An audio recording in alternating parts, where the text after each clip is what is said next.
Hi guys, good morning. Welcome to our new vlog. Actually ഇത് രാത്രിയാണ് എടുക്കുന്നത്. So ഇത് വ്ളോഗൊന്നുമല്ല, പക്ഷേ നമ്മുടെ ഒരു കറണ്ട് അപ്ഡേറ്റ് തരാനാണ്. സോ ഞങ്ങൾക്ക് ചിലപ്പോൾ റെഗുലർലി വ്ളോഗ്സ് ഇടാൻ പറ്റില്ലെങ്കിൽ guys should know the update. അതുകൊണ്ടാണ്.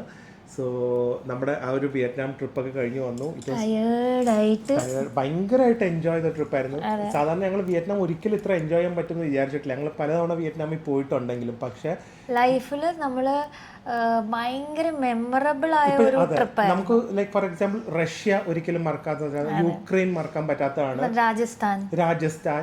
അതുപോലെ തന്നെ അത്രയും തന്നെ നമ്മൾ ഓരോ ദിവസവും നമ്മൾ ഒറ്റ ദിവസം പോലും നമുക്ക് ഒരു ബാഡ് എക്സ്പീരിയൻസ് സിക്നസ് വന്നെങ്കിലും അതല്ലാതെ സ്ഥലം കാരണോ ആൾക്കാർ കാരണോ ഫുഡ് കാരണോ ഒന്നും നമ്മൾ എൻജോയ് ചെയ്തിരുന്നിട്ടില്ല.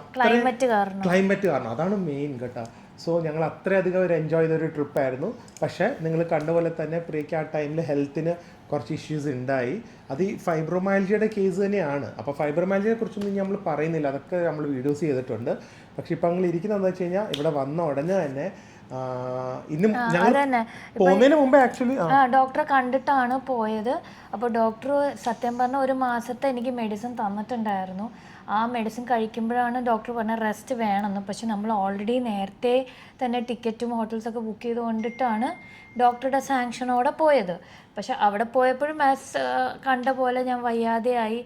പിന്നെ ആ ടാബ്ലറ്റ്സിൽ കുറച്ച് മറ്റേ സ്റ്റെറോയിഡ്സ് ഉണ്ടായിരുന്നു. അതുകൊണ്ടിട്ട് എനിക്ക് ബോഡിയിൽ ഇൻഫ്ലമേഷനും കൂടി, മുഖമൊക്കെ ഭയങ്കരമായിട്ട് വ്ളോഗ്സ് നിങ്ങൾ കാണുമ്പോൾ തന്നെ അറിയാം. കുറേ പേര് എന്നോട് മെസ്സേജ് വെച്ചു, എന്ത് പറ്റി ചേച്ചി മുഖം ഇങ്ങനെ ഭയങ്കരമായിട്ട് വീർത്തിരിക്കുന്ന, കണ്ണൊക്കെ വീർത്തിരിക്കും. അത് ഈ മെഡിസിൻസിൻ്റെ സൈഡ് എഫക്ട്സ് ആണ്, ഫേസിലും ഒക്കെ ഇൻഫ്ലമേഷൻ കാരണം. ഇപ്പോഴും അതുതന്നെയാണ് എൻ്റെ സിറ്റുവേഷൻ. അപ്പോൾ എനിക്ക് ആ സമയത്ത് വയ്യാതെ ആയതുകൊണ്ട് എന്തായാലും വന്ന ഉടനെ തന്നെ ഡോക്ടറെ പോയി കാണണമല്ലോ, അപ്ഡേറ്റ് ചെയ്യണമല്ലോ. കറക്റ്റ് 1 month ആയി, മെഡിസിൻസും തീർന്നു. സോ ഡോക്ടറെ പോയി കാണണം. അതിന് മുമ്പേ നമ്മൾ എപ്പോഴും ഡോക്ടറെ പോയി കാണുന്നതിന് മുമ്പേ ഒരു ബ്ലഡ് ടെസ്റ്റ് എടുത്ത് കംപ്ലീറ്റ് എന്ന് പറഞ്ഞാൽ സാധാരണ അല്ല, കുറെ വേറെ എന്തൊക്കെയോ സ്പെഷ്യൽ മാർക്കേഴ്സ് ഉണ്ട് ഈ ഇൻഫ്ലമേഷന്റെ ലെവലൊക്കെ അറിയാനായിട്ട്. അതല്ലാതെ യൂറിയ, ക്രിയാറ്റിൻ അതെല്ലാം ചെക്ക് ചെയ്യാനുണ്ട്. സോ ഇപ്പം പ്രിയ ടെസ്റ്റ് കഴിഞ്ഞ്, ഇപ്പോഴല്ല ഇന്ന് രാവിലെ ടെസ്റ്റ് കഴിഞ്ഞ് പോയി വന്നതേ ഉള്ളൂ. സോ നാളെ ഡോക്ടറെ കാണും. ആൻഡ് ഡോക്ടറെ കണ്ടു കഴിഞ്ഞിട്ടുള്ള അപ്ഡേറ്റ് നമ്മൾ നിങ്ങളെ അപ്ഡേറ്റ് ചെയ്യുന്നതായിരിക്കും. അപ്പോൾ പ്രിയ, ഓൾ ദ ബെസ്റ്റ്. ഞാൻ വരണ്ടല്ലോ. എനിക്ക് പറഞ്ഞു പ്രിയയുടെ സപ്പോർട്ട് സിസ്റ്റം ഉണ്ട് കൂടെ. അപ്പൊ അവിടെ പോയിട്ട് വന്നിട്ട് ബാക്കിയുള്ള വിശേഷങ്ങൾ പറയാം. ഓക്കെ.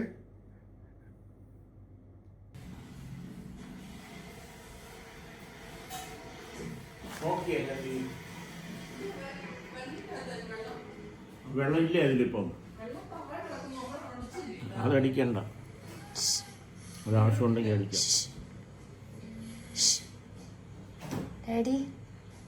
ഡാഡി ആ ഇത്ര നേരത്തെ വന്നാണ്. നീ സർപ്രൈസ് തരാൻ വേണ്ടിട്ടാണ് മിണ്ടാതെ ഇരിക്കണത് അല്ലേ? പിന്നല്ലാതെ പിന്നെ വയസ്സായ പാരന്റ്സിന് സർപ്രൈസ് തരാൻ പാടും. അതന്നെ ഡാഡി മമ്മി, ഞാൻ ഡോർ തുറന്നിട്ട് ഇവിടെ വരെ വന്ന് നിന്നിട്ട് നിങ്ങൾ രണ്ടുപേരും അറിഞ്ഞിട്ടില്ല. അങ്ങനെ പലരും വരാറുണ്ട്, അതുകൊണ്ടാണ് അറിയാത്തത്. അപ്പൊ മമ്മി നമുക്ക് പോവാം ഡോക്ടറിന്റെ അടുത്ത്. ഞാൻ നിന്നെ കൊണ്ടുപോവുക. അതെ, അല്ലെങ്കിൽ ഞാൻ വലിച്ചോണ്ട് പോവാ. അതുകൊണ്ട് എത്രയെങ്കിലും കുറവ് കിട്ടിയത്. ഭയങ്കര വേദനയായിരുന്നു ആദ്യമൊക്കെ. ഇപ്പൊ ഡോക്ടറുടെ മരുന്ന് കഴിച്ചുകൊണ്ട് കുറവ് വന്നിട്ടുണ്ട്. അതുകൊണ്ട് നിർബന്ധമായിട്ട് ഞാൻ പിടിച്ചോണ്ട് പോകും. അതെ, അവിടുത്തെ തിരക്കറിയാലോ. എനിക്കല്ലേ വേദന. അത് പിന്നെ അങ്ങനെയാണല്ലോ, ഏത് അമ്മയ്ക്കാ വേദനിക്കാതിരിക്കുക. മമ്മി, അവിടുത്തെ തിരക്കോ? തിരക്ക് നമ്മൾ സഹിക്കണം. തിരക്കുണ്ടെങ്കിലും നല്ല മരുന്നല്ലേ ഡോക്ടർ തരുന്നത്. ശരി, അപ്പൊ നമുക്ക് പോയി നോക്കാം. മമ്മി പോയിട്ടുണ്ട്. ഇതാണ് ക്ലിനിക്ക്. അതാണ് ക്ലിനിക്ക്. പക്ഷെ ഭയങ്കര തിരക്ക്. ആദ്യം മമ്മി പോയിട്ട് അവിടെ വെയിറ്റ് ചെയ്യണം, കുറേ നേരം വെയിറ്റ് ചെയ്യണം. അപ്പോഴത്തേക്ക് ഞാൻ കാറ് വാർക്കിയിട്ട് വേണം പോവാൻ. ഇതാണ് ക്ലിനിക്ക്. ഇപ്പം തന്നെ കണ്ട ആൾക്കാർ പുറത്ത് വരെ വെയിറ്റിംഗ്. കുറേ ചെരുപ്പുണ്ട്, അകത്തോട്ട് എടുക്കാൻ പറ്റില്ല കേട്ടോ. ഓക്കെ. അപ്പോൾ നിങ്ങൾ കണ്ടിട്ടുണ്ടാവുമല്ലോ, ഡോക്ടറൊക്കെ പോയി കണ്ടു. എന്താ ബ്ലഡ് ടെസ്റ്റ് ഒക്കെ ഓൾമോസ്റ്റ് എന്ന് പറഞ്ഞാൽ 50% ഓക്കെ ആയി എന്നാണ് ഡോക്ടർ പറയുന്നത്. ആക്ച്വലി എനിക്ക് പ്രിയ കുറച്ച് വീഡിയോസ് അയച്ചു തന്നു, ഞാൻ പോയില്ല കൂടെ. പ്രിയയുടെ ഇമോഷണൽ ഈ ഡോക്ടറിന്റെ അടുത്തൊക്കെ പോകാനുള്ള ഒരു സപ്പോർട്ട് മമ്മിയാണ്. അപ്പൊ അല്ല സത്യം പറഞ്ഞാൽ ഈ ഇപ്പം ഞാൻ ഡോക്ടറുടെ പേര് പറയാത്തത് അത് കംപ്ലീറ്റ്ലി ക്യൂർ ആവാതെ എനിക്കൊരു ഡോക്ടറെ സജസ്റ്റ് ചെയ്യാൻ പറ്റില്ല. അതുകൊണ്ടാണ് ഡോക്ടർ പേര് പറയാത്തത്. അപ്പോൾ മമ്മിയുടെ ഒരേ ഒരു വിശ്വാസത്തിൽ മമ്മി എന്നെ വലിച്ചെഴുച്ചോണ്ട് പോയ ഡോക്ടറാണിത്. ഇതിന് മുന്നേയും നമ്മൾ ഈ ട്രിപ്പ് പോകുന്നതിന് മുന്നേയും ആ ഡോക്ടറെ പോയി കണ്ടതും മമ്മി എന്നെ വലിച്ചു കൊണ്ടുപോയത് കൊണ്ടാണ് ഇത്രയെങ്കിലും ഐ ഫീൽ കുറച്ചെങ്കിലും എനിക്ക് ഈ ട്രിപ്പിലും കുറച്ചൊക്കെ ആശ്വാസം. അതെ, കംപ്ലീറ്റ് ചെയ്യാൻ പറ്റിയതും. മമ്മി വാശി പിടിച്ച് എൻ്റെ അടുത്ത് വഴക്കടിച്ചു, നീ എൻ്റെ കൂടെ വന്നില്ലെങ്കിൽ ഞാൻ ഇനി ഒരു കാര്യത്തിന് നിൻ്റെ കാര്യത്തിന് കൂടെ നിൽക്കില്ല എന്നൊക്കെ പറഞ്ഞിട്ടാണ് ഞാൻ മമ്മിയുടെ അടുത്ത് വഴക്കടിച്ചിട്ട് കൂടെ പോയതാണ്. പക്ഷെ ഐ ഫീൽ ടച്ച് വുഡ് നന്നായി എന്ന് എനിക്ക് തോന്നുന്നു ആ ഡോക്ടറെ പോയി കണ്ടത്. കാരണം പ്രിയ പോയപ്പോൾ ഞാൻ പറഞ്ഞു എന്തെങ്കിലുമൊക്കെ ഒന്ന് റെക്കോർഡ് ചെയ്യും. ഒബ്വിയസ്ലി പ്രൈവസിയും ബാക്കിയുള്ളതൊന്നും കളയണ്ട, പക്ഷെ ഒന്ന് റെക്കോർഡ് ചെയ്യും സോ ദാറ്റ് ഒരു നിങ്ങൾക്കും അതൊരു റിലേറ്റബിൾ ആവുമല്ലോ. അപ്പൊ പ്രിയ എനിക്ക് എന്തൊക്കെയോ റെക്കോർഡ് ചെയ്ത് അയച്ചു, ഞാൻ അത് കണ്ടിട്ടില്ല. അത് പറയാനാണ് ഈ വ്ളോഗിന് എഡിറ്റ് ചെയ്ത് കഴിഞ്ഞിട്ടായിരിക്കും ഞാൻ ആ ക്ലിപ്സ് ആഡ് ചെയ്യുന്നത്. സോ കണ്ടു. അപ്പോൾ ഡോക്ടറെ കണ്ടു. അപ്പോൾ ഡോക്ടർ പറഞ്ഞു കാര്യം എനിക്കറിയാം കേട്ടോ എന്താ റിസൾട്ട് എന്ന്. ലൈക്ക് 50% ഇൻഫ്ലമേഷൻ കുറഞ്ഞിട്ടുണ്ട്. ബിക്കോസ് എനിക്ക് നല്ല 1000-ന് മേലെ ആയിരുന്നു അതിന്റെ പെർസെന്റേജ്. 1000-ന് എന്തോ ആയിരുന്നു ഇൻഫ്ലമേഷന്റെ പെർസെന്റേജ്. അത് കുറച്ച് കുറഞ്ഞിട്ടുണ്ട്. പക്ഷേ അത് കുറച്ചും കൂടെ നന്നായിട്ട് കുറഞ്ഞതിനെ ഞാൻ ആ എടുക്കുന്ന മെഡിസിൻ്റെ സമയത്ത് റെസ്റ്റ് എടുത്തിരുന്നെങ്കിൽ, ട്രാവൽ ചെയ്യാതെ റെസ്റ്റ് എടുത്തിരുന്നെങ്കിൽ കുറച്ചും കൂടെ കുറഞ്ഞേനെ. പക്ഷേ ഇറ്റ്സ് ഓക്കെ. ഇനി ഒരു മാസം കൂടെ എനിക്ക് ഡോക്ടർ മരുന്ന് തന്നിട്ടുണ്ട് കണ്ടിന്യൂ ചെയ്യാൻ. അപ്പോൾ ഞാൻ ഈ മുഖത്തിൻ്റെ വീക്കവും കാലിൻ്റെ വേദനയൊക്കെ ഞാൻ പറഞ്ഞു ഡോക്ടറിൻ്റെ അടുത്ത്. എല്ലാം ഭാഗ്യത്തിന് എനിക്ക് വേറെ പേടി ഉണ്ടായിരുന്നു. കാരണം ഈ നീരൊക്കെ മറ്റേ നമ്മൾ ബാങ്കോക്കിൽ പോയ വ്ളോഗിലൊക്കെ എനിക്ക് പേടി, എൻ്റെ മുഖം കണ്ടിട്ട് അങ്ങനെ ഇരിക്കുന്നു, കണ്ണും മുഖമൊക്കെ വീർത്ത്. സാധാരണ കിഡ്നി പേഷ്യൻസിനാണല്ലോ അങ്ങനെ വരുന്നത്. എനിക്ക് അതായിരുന്നു ടെൻഷൻ, കിഡ്നി പോയോ മെഡിസിൻസ് കഴിച്ചിട്ട്. ഭാഗ്യത്തിന് ഷുഗറും ഇല്ല, പ്രഷറും ഇല്ല, കിഡ്നി ക്രിയാറ്റിന് എല്ലാം ആക്ച്വലി എവറിത്തിങ് ഒരു ലൈക്ക് ടച്ച് വുഡ് ഒരു എന്താ പറയുന്ന ഒരു ഐഡിയൽ ഒരു ഹ്യൂമൻ ബീങ് ഇല്ലേ, ആ ഒരു റീഡിങ്ങും. പക്ഷെ ഈ ഒരു ഇൻഫ്ലമേഷൻ മറ്റൊരു വാർ കഴിഞ്ഞ് ബോഡി ഡാമേജ് ആയി വരുന്ന ഒരാളില്ലേ, അതുപോലെയാണ്. ബാക്കിയൊക്കെ നോർമലും, ഇത് മാത്രം അങ്ങ് എക്സ്ട്രീമായി.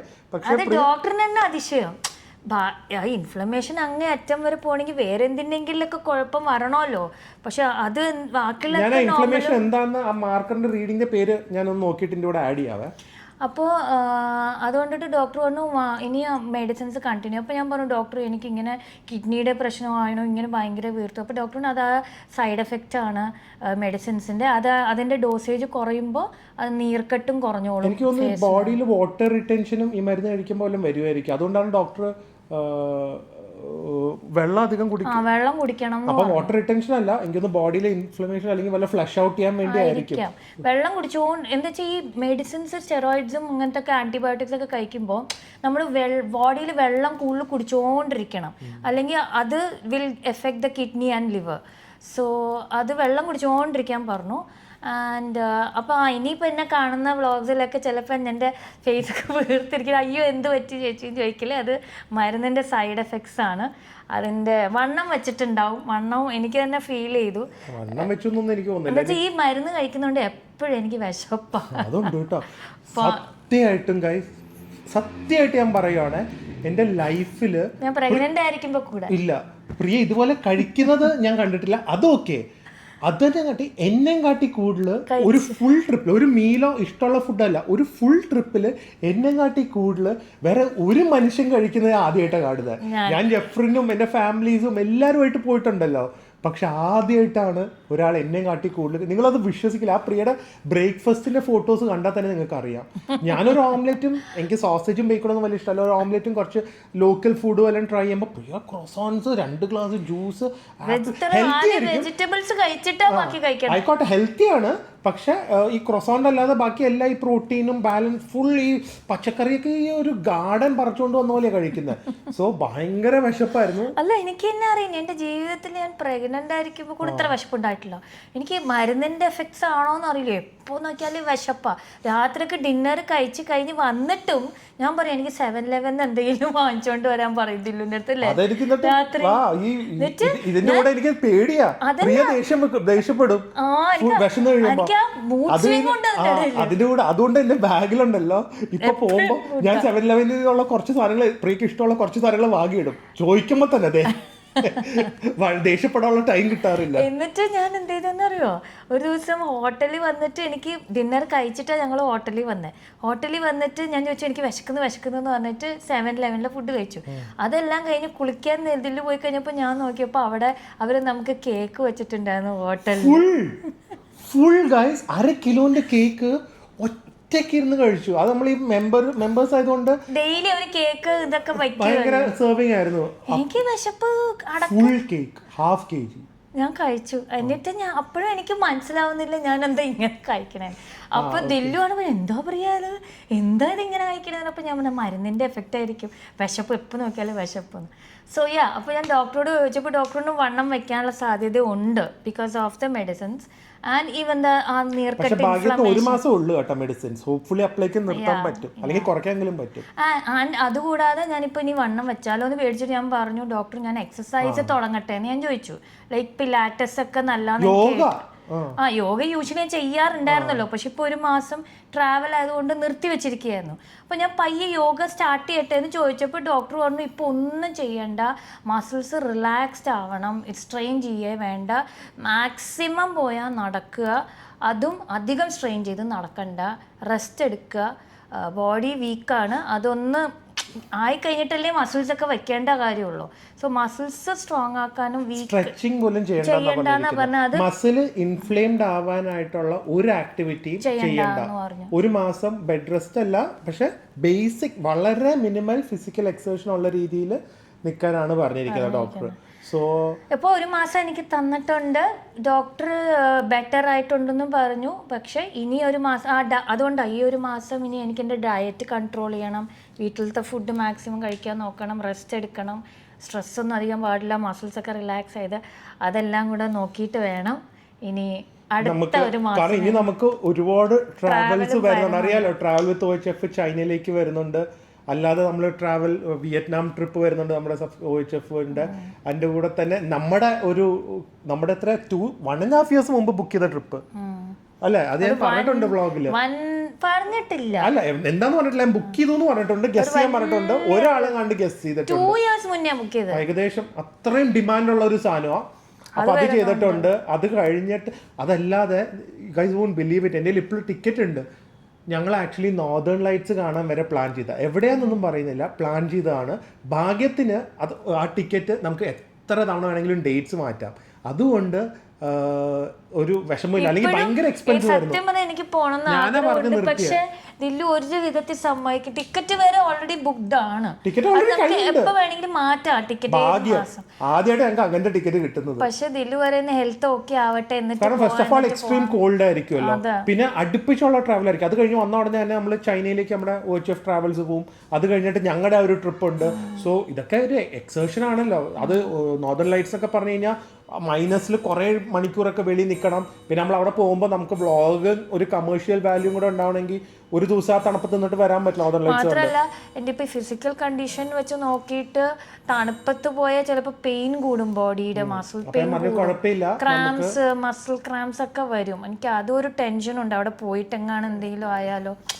അപ്പോൾ അതിപ്പോൾ ആദ്യം ഇതൊന്ന് ഓക്കെ ആവട്ടെ, അതിന് നമ്മുടെ ബാക്കിയുള്ളത് നടക്കണം. ഷോപ്പിൽ കുറേ കാര്യങ്ങൾ പ്ലാൻ ചെയ്തിട്ടുണ്ട്, പുതിയ പ്രോഡക്റ്റ് ലോഞ്ച് ഉണ്ട്. സോ അങ്ങനെ കുറേ കാര്യങ്ങളുണ്ട്. എന്തായാലും പ്രിയയുടെ അപ്ഡേറ്റ്സ് പറയാനാ വന്ന്. Anyway she's recovering. അത് തന്നെ, അതുപോലെ തന്നെ. അപ്പോൾ ഞാൻ കംപ്ലീറ്റ്ലി റിക്കവർ ആയിക്കഴിഞ്ഞാൽ ഡോക്ടറിൻ്റെ ഡീറ്റെയിൽസും കാര്യങ്ങളൊക്കെ ഏതാണ് ക്ലിനിക്കും കാര്യങ്ങളൊക്കെ പറയുന്നതായിരിക്കും. പക്ഷേ എന്നാലും ഫൈബ്രോമയാൽജിയ എന്ന് പറയുന്നത് പലർക്കും പല ടൈപ്പാണ്. എൻ്റെ തന്നെ ആയിരിക്കണം നിങ്ങളുടെന്ന് ഒരു ഇതുമില്ല. നിങ്ങളുടെ ബ്ലഡ് ടെസ്റ്റ് മൊത്തം ചെക്ക് ചെയ്തിട്ട് അത് എന്തുകൊണ്ട് വന്നു എന്ന് ശരിക്കും അനലൈസ് ചെയ്ത് കഴിഞ്ഞാൽ ഏത് ഡോക്ടറെ കാണണം എന്നും നമുക്ക് എനിക്ക് സജസ്റ്റ് അല്ല, നിങ്ങൾക്ക് തന്നെ അത് അറിയാൻ പറ്റുള്ളൂ. അല്ലാതെ എല്ലാവർക്കും ഒരേപോലെ ട്രീറ്റ്മെന്റ് എടുത്താൽ എല്ലാവർക്കും ക്യൂർ ആവണം എന്നും ഇല്ല. അതുകൊണ്ട് കേട്ടോ. അപ്പോൾ ആ കൂടെ നമുക്ക് ഈ വ്ളോഗ് അവസാനിക്കുന്നതിന് ഇനി പറയാനുള്ളത്, ഇതുപോലെ ഞാൻ എന്തായാലും പ്രിയയോടെ ഒരു ചെറിയ ട്രിപ്പ് പ്ലാൻ ചെയ്തിട്ടുണ്ട്. 0 എക്സേർഷൻ വെച്ച് കംപ്ലീറ്റ് റിലാക്സിങ്. കാരണം എത്ര അസുഖക്കാരാണെങ്കിലും അതാണ് എനിക്ക് വീട്ടിലിരുന്ന കൂടത്തേ ഉള്ളൂ. സത്യമാട്ടോ, എനിക്ക് വീട്ടിലിരുന്ന് കഴിഞ്ഞാൽ ഒന്നും ചെയ്യാൻ തോന്നില്ല, വെറുതെ കിടക്കണം. അതിന്റെ ഫ്രസ്ട്രേഷൻ വരും, ഇത് വരും. പക്ഷെ എനിക്ക് വിയറ്റ്നാം പോയപ്പോ മനസ്സിന് പോലും ഒരു ഹാപ്പിനെസ് ഉണ്ട്. അതൊരു വേറൊരു എൻവയോൺമെന്റില്, വേറൊരു ഫ്രഷ് എയർ, വേറൊരു പുതിയ സ്ഥലം, പുതിയ ആഹാരം, പുതിയ ആൾക്കാര്. പിന്നെ ഇതിനെ കുറിച്ച് ആലോചിക്കാൻ ടൈമില്ലല്ലോ. അതെ, ഈ അസുഖത്തിനെ കുറിച്ച് ആലോചിക്കാൻ സമയമില്ല. അപ്പൊ ഭയങ്കര സത്യം പറഞ്ഞാൽ എന്റെ വിയറ്റ്നാമിൽ ഞാൻ ഏറ്റവും ലൈഫിൽ എൻജോയ് ചെയ്തൊരു ട്രിപ്പായിരുന്നു വിയറ്റ്നാം കൂടെ ഉണ്ടായിട്ട് പോലും. അതെ, എനിക്ക് ഇപ്പോഴും ഇനിയും അതൊന്ന് റിവൈൻഡ് ചെയ്താലോ എന്ന് വരെ എനിക്ക് തോന്നിയിട്ടുണ്ട്. അത്ര ഭംഗിയുള്ള സ്ഥലവും അത്ര ഇഷ്ടപ്പെട്ട ഒരു ട്രിപ്പായിരുന്നു. വെതറും കൂടെ വളരെ ഫാക്ടറാണ്. പാനാ ഹിൽസ് ഇപ്പോഴും ഓർത്തിട്ട് ഒരു സ്വപ്നം പോലെ ഉണ്ട്. സത്യം മസ്റ്റ് വിസിറ്റ് ആട്ടോ, പറയാതിരിക്കാൻ വയ്യ. മസ്റ്റ് വിസിറ്റ് ആണ് വിയറ്റ്നാം. അതും ഈ വർഷം പോയാൽ കുറച്ചും കൂടെ ക്രൗഡ് ഇല്ലാതെ വിസിറ്റ് ചെയ്യാൻ പറ്റും. ഇനി മുന്നോട്ടേക്ക് ഐ ഫീൽ ബാങ്കോക്ക് പോലെ ടൂറിസ്റ്റ് ഇനി കയറും. അതുപോലെ തന്നെ അതിന്റെ വിലയും ചിലപ്പോ മതി. ഇപ്പൊ അതല്ല ഇവിടുത്തെ ടോപ്പിക്. ഓക്കെ, അപ്പോൾ ഫൈനലി പറയാനുള്ളത്, പ്രിയായിട്ട് ചെറിയ ഒരു 2-3 ഡേയ്സ് ട്രിപ്പ് പോലെ ഞാൻ അടുത്ത കൊല്ലം നോക്കും. അത് കഴിഞ്ഞിട്ട് ഒരു മാസം എന്തായാലും പ്രിയായിട്ട് ഫോറിൻ ട്രിപ്സ് ഒന്നും ഇല്ല. ഞാൻ ചിലപ്പോൾ പോകാനിരിക്കാം, നമ്മുടെ ജോലിയാണല്ലോ. അപ്പോൾ പ്രിയ എന്തായാലും ഒരു മാസം റെസ്റ്റ് ആയിരിക്കും. അതുകൊണ്ട് ഞങ്ങളുടെ ഇത്തവണത്തെ വാലന്റൈൻസ് ഡേയും ക്യാൻസൽ ചെയ്തിരിക്കുകയാണ്, ട്രിപ്പൊന്നും ഇല്ലാതെ. എവിടെയെങ്കിലും പോകണം എന്ന് പറയാൻ. ഓക്കെ, അപ്പോൾ എന്തായാലും ജസ്റ്റ് ഫൈനലായിട്ട് ഒരു കൺക്ലൂഷനിൽ, നിങ്ങൾക്ക് ബോഡി പെയിൻ, ഈ പ്രിയയുടെ symptoms, sleeplessness, body pain, muscle pain, എല്ലാ ടെസ്റ്റ് റിസൾട്ട്സ് എല്ലാം ഓക്കെ ആണ്. ഇതിൻ്റെ കോസ് കണ്ടുപിടിക്കുമെങ്കിൽ please go consider a doctor who specialising, അല്ലെങ്കിൽ ഹു നോസ് അബൌട്ട് ഫൈബ്രോമൈൽജിയ. വെച്ചുകൊണ്ടിരിക്കല്ലേ, അതാട്ടോ എൻ്റെ ഞാൻ വെച്ചുകൊണ്ടിരിക്കല്ലേ ഇത്രയും വേഴ്സ് ആയത്. സോ ഒന്നുമില്ല, നിങ്ങളുടെ മടിയാണ്, ക്ഷീണമാണ്, ജിമ്മിൽ പോയിട്ടുള്ള പെയിനാണ്, അല്ലെങ്കിൽ വയസ്സാവുന്നതിൻ്റെ ആണെന്ന് അങ്ങനെ ഒന്നും വിചാരിക്കാതെ please do consult a doctor. നേരത്തെ ഇത് കണ്ടുപിടിച്ചാൽ നമുക്കിത് വളരെ ഈസി ആയിട്ട് കൺട്രോൾ ചെയ്ത് നോർമൽ ലൈഫ് ലീഡ് ചെയ്യാം. സോ ഇത് പറയാനായിരുന്നു. ആൻഡ് ഹോപ്പ്ഫുള്ളി ഇനി കുറച്ച് വീട്ടിലത്തെയും നമ്മുടെ കുറച്ച് ഇവിടുത്തെ ലോക്കൽ വ്ളോഗ്സ് കാണും. അതല്ലാതെ കുറച്ച് കാര്യങ്ങളൊക്കെ പ്ലാൻ ചെയ്തിട്ടുണ്ട്. So anyway, thank you for all your prayers and wishes. Thank you so much for your prayers. Especially എപ്പോഴും മിക്ക സബ്സ്ക്രൈബേഴ്സ് എന്നെ മെസ്സേജ് ചേച്ചി ഓക്കെ ആയോ എന്ന് ഇപ്പോഴും ചോദിക്കുന്നുണ്ട്. Thank you so much. In the bottom of my heart ഞാൻ thanks പറയാണ്. ആൻഡ് പ്രാർത്ഥിക്കുക വേഗം ശരിയാവാൻ പ്രാർത്ഥിക്കുക. ആൻഡ് നിങ്ങളുടെ പ്രാർത്ഥന കാരണമാണ് ഞാൻ ഇത്രയെങ്കിലും ആയെന്ന് തന്നെ എനിക്ക് പറയാം, അല്ലേ? അതുകൊണ്ടും സപ്പോർട്ടും കൊണ്ടും മാത്രമാണ്. സോ നിങ്ങൾക്ക് എന്തെങ്കിലും ഇതുപോലെ പ്രശ്നമുണ്ടെങ്കിൽ പ്ലീസ് കൺസൾട്ട് ഡോക്ടർ. എന്തായാലും വേറെ നല്ല വ്ളോഗ്സ് ആയിട്ട് ഉടനെ വരാം. അതുവരെ stay healthy, stay happy. By.